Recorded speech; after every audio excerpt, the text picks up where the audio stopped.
Hi, my name is Miss Geyser. I am a third grade teacher up in Tomball ISD, northwest of Houston. And I wanted to share with you one of my favorite versions of Cinderella with you today. It's called CinderEdna. It is written by Ellen Jackson and illustrated by Kevin O'Malley. So here we go.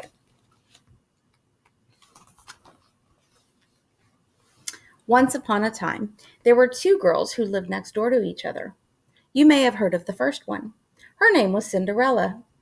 Poor Cinderella was forced to work from morning till night, cooking and scrubbing pots and pans, and picking up after her cruel stepmother and wicked stepsisters.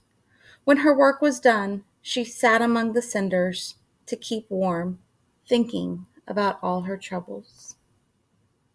CinderEdna was the other girl. She was also forced to work for her wicked stepmother and stepsisters, but she sang and whistled while she worked. Moreover, she learned a thing or two from doing all that housework, such as how to make tuna casserole 16 different ways and how to get spots off of everything from rugs to ladybugs. Edna had tried sitting by the cinders a few times, but it seems like a silly way to spend time. Besides, it just made her clothes black and sooty. Instead, when the housework was done, she kept warm by mowing the lawn and cleaning parrot cages for the neighbors at $1.50 an hour. She also taught herself to play the accordion.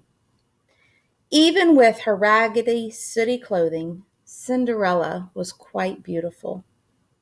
Edna, on the other hand, wasn't much to look at.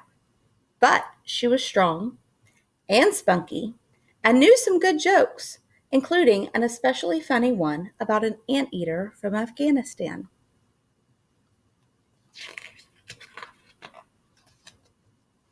Now, one day, the king announced that he would give a ball to all the ladies of the land, and all the ladies of the land were invited. Cinderella's stepsister set out about choosing what they would wear. All day they ordered Cinderella around as they made their preparations. CinderEdna's stepsisters were excited too. On the evening of the ball, they trimmed their toenails and flossed their teeth. They put on the most beautiful gowns and drove away, leaving Edna behind to clean up after them. Cinderella sat among the cinders and sighed, "Oh, how I wish my fairy godmother would change these rags into a beautiful gown so that I too could go to the ball." No sooner said than done. Cinderella did have a fairy godmother, and she just happened to be passing by. Look, she's right here. Just happened to be passing by. With a wave of her magic wand, she changed Cinderella's rags into a beautiful gown. On Cinderella's incredibly tiny feet appeared a pair of dainty glass slippers. CinderEdna didn't believe in fairy godmothers. Instead, she used her cage cleaning money to put a dress on layaway for just these kinds of occasions. "And my comfortable loafers will be perfect for dancing," she said as she slipped them on her feet.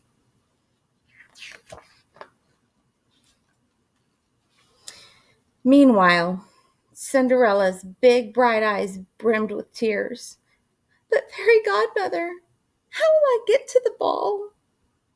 The fairy godmother was surprised that her goddaughter couldn't seem to figure out anything for herself. Look at her face.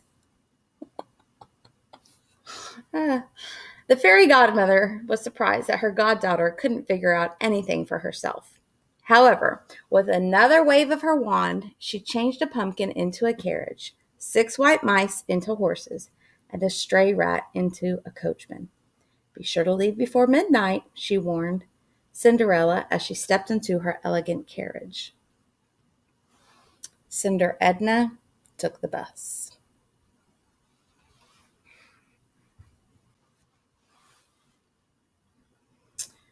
When Cinderella arrived at the ball, everyone thought she was a princess. The king's son Randolph was taken by her great beauty. He asked her to dance, but Cinderella could only sway a bit to the music. She was afraid of messing up her hair and knew those fragile glass slippers would break if she danced too hard. Just then, CinderEdna entered the room.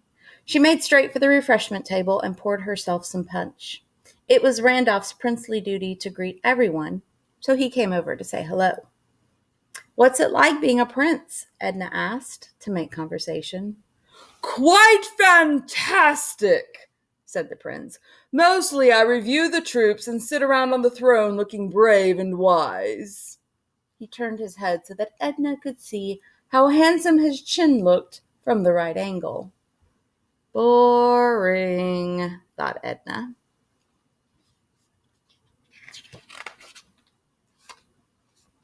"Excuse me, but we recycle plastic around here," said a little man with glasses and a warm smile.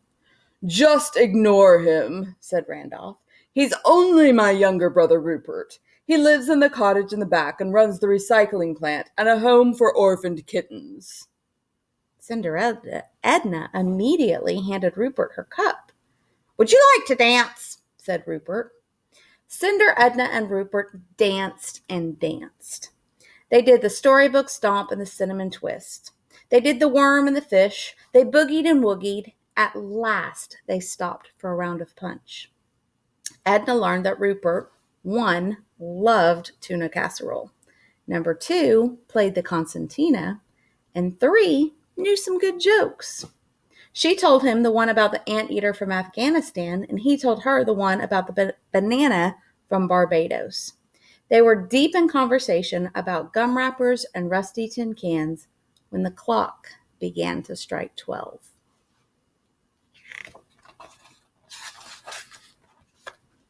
"Oh," cried Cinderella, running for the door. "The magic spell disappears at midnight." "Uh-oh," said Edna, running for the door. "The bus stops running at midnight." Randolph and Rupert ran after the two girls. "Wait, wait," they called, but it was too late. As the girls vanished into the night, the two princes ran smack dab into each other on the palace steps. Whap! They landed in a thud. Rupert's glasses went flying and broke into a million pieces on the cement. "Look what you made me do," said Randolph. "Now she's gone, the only girl I've ever loved." "Well, didn't you get her name?" asked Rupert impatiently. "The one I love is named Edna." "Gee, I forgot to ask," said Randolph, scratching his head. As Rupert got up, he stumbled over something. He leaned close to look. He saw 2 shoes lying side by side on the steps. One was a scuffed-up loafer. The other was a dainty glass slipper. "These definitely should be recycled," he said. "No, no," said Randolph. "This is how we'll find them. We'll try these shoes on all the women in the kingdom. When we find the feet that fit these shoes, we'll have found our brides-to-be."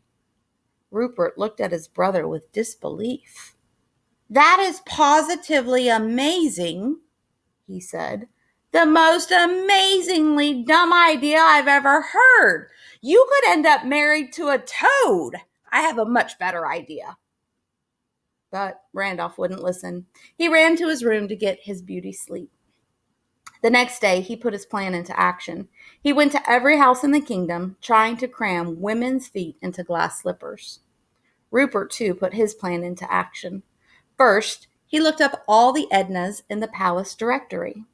Then, he visited them and asked each one this question: "How many recipes do you know for tuna casserole?" Randolph soon became discouraged. All the feet he saw were either too large, too wide, too pink, or adorned with electric pink toenail polish. Rupert, too, was discouraged. While some Ednas could name tuna casserole with pecan sauce, and others could name tuna casserole with sour cream and rice, no one could name more than 7 kinds of tuna casserole. Finally, Rupert got to Cinderella's house. The cruel stepsisters were eager to try the glass slipper on, but of course, it didn't fit either of them. Suddenly, Randolph noticed a woman in rags sitting forlornly among the cinders in the corner. Something about her seemed familiar. "Oh, miss, why don't you try this on?" he suggested. With trembling hands, Cinderella tried on the glass slipper. It fit perfectly. Randolph swept her up in his arms and carried her away to the palace so that they could be married. Meanwhile, Rupert reached CinderEdna's house. Her wicked stepsisters wanted to try on the loafer, but Rupert wouldn't let them because they weren't named Edna. At that moment, CinderEdna came in from mowing the lawn. Her heart almost stopped when she saw Rupert. He blinked nearsightedly at her. Without glasses, CinderEdna looked something like a large plate of mashed potatoes. Are you, let's see, Ash's Edna? He asked, peering closely at his list of names. No, I already talked about her. He wasn't sure these Ednas with extra names counted, but he had already tried just the plain Ednas. Cinder. CinderEdna, she said.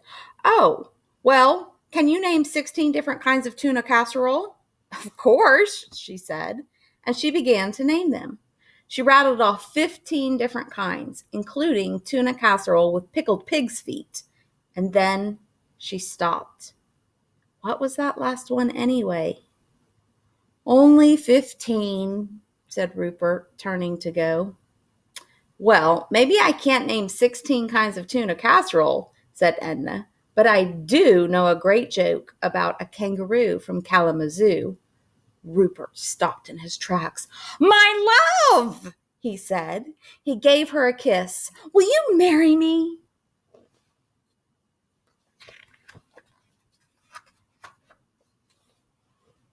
Soon after that, Randolph and Ella, she dropped the cinder part, and Rupert and Edna, she did the same, were married in a grand double ceremony.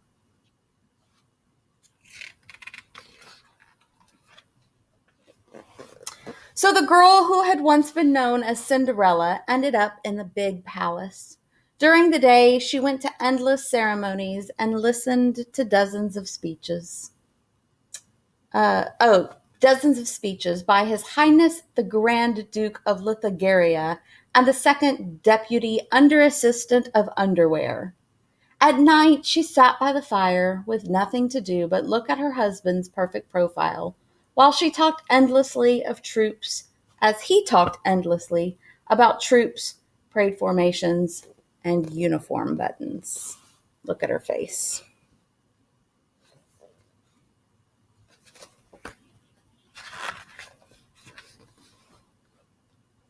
And the girl who had been known as CinderEdna ended up in a small cottage with solar heating.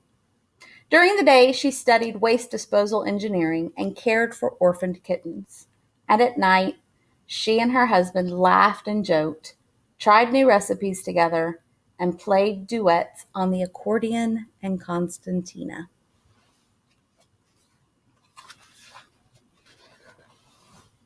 Guess who lived happily ever after?